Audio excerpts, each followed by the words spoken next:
बार बार ऐसा संयोग नहीं बनेगा। तुम्हें मनुष्य शरीर मिला, तुम्हें सत्संग मिला, बुद्धि काम कर रही है, तू सावधान क्यों नहीं हो जाता? क्या सावधान है? अरे ममता मोह की गठरी सर पे बांधे हुए घूम रहा है। ये मेरा धन, मेरा मकान, मेरा पुत्र, मेरी पत्नी, मेरे पशु, मेरा गांव, मेरा। राधा वल्लभ श्री हरिवंश सद्गुरुदेव श्री प्रेमानंद जी महाराज के दिव्य अमृत वाणी को ध्यान पूर्वक श्रवण करें और इस चैनल को सब्सक्राइब कर ले ताकि सद्गुरुदेव की अमृत वाणी आपको हमेशा मिलते रहे। राधा नाम सदैव जपते रहे। श्री हरिवंश। राधे राधे। जानता है तू किस देश का है?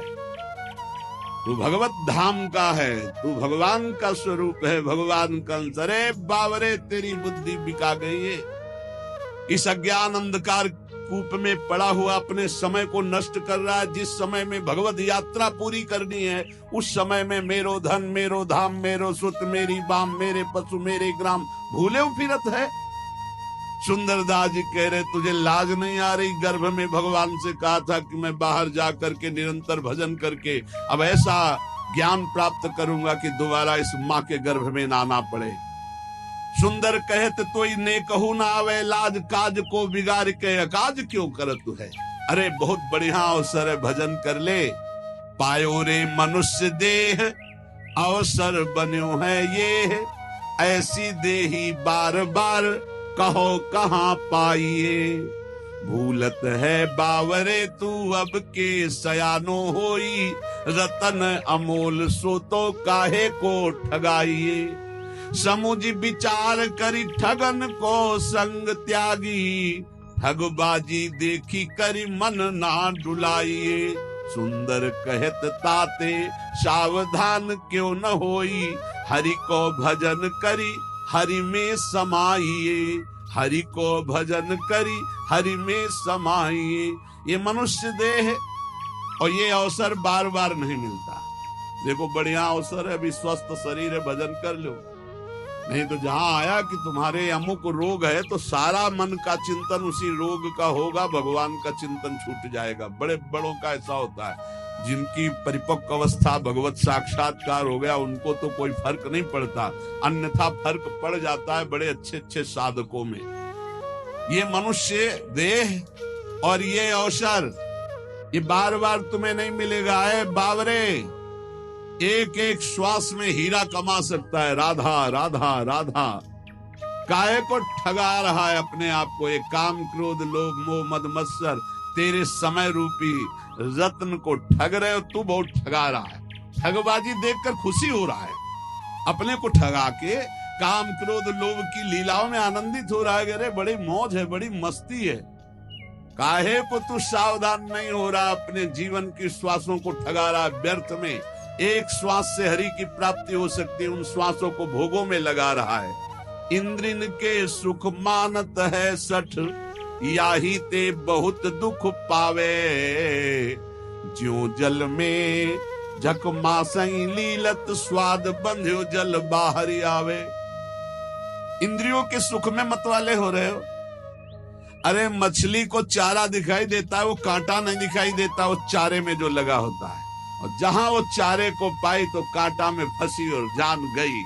ऐसे ही तुझे इंद्री भोग दिखाई दे रहा, लेकिन उसमें जो फसाव है, उसमें जो दुर्गति है, उसमें जो पाप है तुझे नहीं दिखाई देता है। ज्यों कपि मूठी न छाड़त है, रसना बस बंद पर्यो बिल लावे। सुंदर क्यों पहले न संहारत, जो गुड़ खाए सुकानो बिंधावे। बोले एक सुराई है, उसमें छुहारा भरा है, बंदर ने ऐसे झपट कर दोनों हाथ डाल दिए, मुट्ठी बंद। अब उसको लगता है किसी ने पकड़ लिया। छुहारा छोड़ दे तो मुक्त हो जाए, लेकिन वो छुहारा छोड़ नहीं सकता, लोभवश उसको लगता है मुझे किसी ने पकड़ लिया। अब वो ऐसे झूमता रहता है और पकड़ने वाला उसको पकड़ लेता है। यद्यपि छोड़ के वो भाग सकता है पर नहीं भाग पाता। गांव में जब कान छेदन होता है तो उस बच्चे के मुख में पहले मीठा डाला जाता है और मीठे के स्वाद में जहां मगन हुआ तक कान छेद दिया जाता है। बोले ऐसे ही माया पहले मिठाई फेंकती है, भोगों की सुख वृत्ति, और उसमें जो छेदन भेदन, उसमें जो हमारी बंधन वृत्ति प्रकट होती वो दिखाई नहीं देती। पेट ते बाहर होते ही बालक आई के मातु पयोधर पीनो, मुंह बंध्यो दिन ही दिन और तरुण भयो तीय के रस भीनो। जब गर्भ से बाहर निकले तो माता के दुग्ध पान में मगन रहे, फिर खेलने में मगन हुए, जवानी हुई तो स्त्री में मगन हो गए। तरुण भयो तीय के रस भीनो, और पुत्र प्रपुत्र बंध्यो परिवार सो, ऐसे ही भांति गए पन तीनों।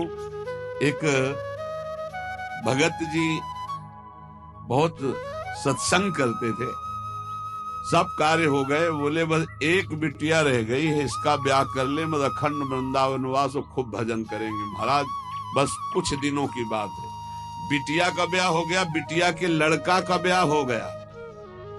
अब आए थे तो ऐसे हो गए थे कि बस अब कब उस सैया पर शयन कर जाएं भगवान।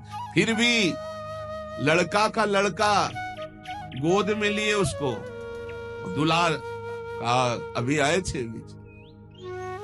बस अब जब आदेश करो तब आ जाएंगे। और हर बार जब मिलते कहते हैं आदेश करो, 2-4 साल के लिए डुबकी मार के फिर नाती पनाती। जब वो छोटा सा बालक गोद में बैठ के बोलता है ना बाबा, तो लगता है कि वाह वाह, जिंदगी की कमाई यही है।